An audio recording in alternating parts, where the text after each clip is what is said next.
Dearly beloved, wonderful people, fearfully and wonderfully made people, I'm glad to be on the platform with you again.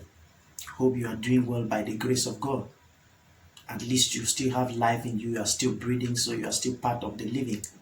I'm glad to be talking with you on this platform today. I want us to talk on what I title Abiding Forever. Abiding Forever. First John chapter number 2 verse 15 to 17. He said, do not love this world or the things in this world. And he said that for the things in this world and this world is passing away. He said that the lust of the eyes, the lust of the flesh, the pride of life. For if you love these things, the love of the Father is not in you. But he said, he who does the will of God abide forever or lives forever. I want us to first of all understand that this world cannot give you life. The things in this world, the material things in this world have no life in them. It is the will of God and the doing of the will of God that is eternal life, that is life. Life cannot be gotten, or eternal life cannot be given to us by the things, the material things of this world. You don't want to say that you have cars, for example, jet planes, for example, houses, and those houses can in turn give you eternal life or cause you to live forever. But it says that he that does the will of God, if you are on the will of God, if you are doing the will of God, he said that you will live forever. He who is doing the will of God abide forever. So it is about the will of God, doing the will of God, knowing the will of God for your life and doing it. So I want you to understand that if you are not doing the will of God, you have not known the will of God, and you are not doing the will of God for your life, then you are not living. Yeah, you are not living. You are not alive.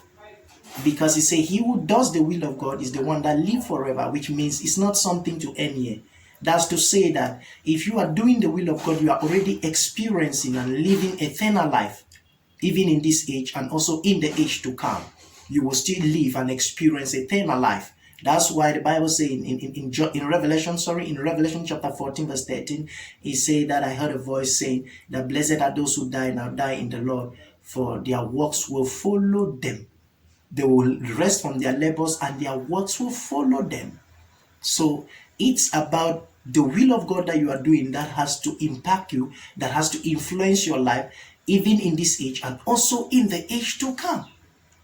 So have you been wanting to experience eternal life? Do you want to experience eternal life at all times? You want to live eternal life? You want to experience eternal life at all times? Even in this age, even in this earth? He said you should be doing the will of God. So you have to find the will of God for your life and be doing it. Because it is those who are doing the will of God, those who have come to know the will of God for their lives and they are doing the will of God, that will live forever. Living forever is simply just experiencing eternal life. Because eternal life means the life forever. So once you are experiencing eternal life, whether in this age or in the age to come, you are living forever. So even if you die in the flesh, even if you leave your body, you still continue to live. And it is only for those who are doing the will of God. Have you been struggling to experience eternal life? You've been wondering how to experience eternal life even in this dispensation, even in this earth? Do the will of God for your life. Those who are doing the will of God abide forever. They live forever. Those who are doing the will of God experience eternal life, even in this body, even in this physical earth now. Doing the will of God. Find out the will of God for your life, put your hand on it and start to do it. And you will experience eternal life. You will start to live eternal life even in this dispensation. I know that you want to live eternal life. You want to experience eternal life. And so find out the will of God for your life and start to do it. Doing the will of God. The things of this world will never give you life.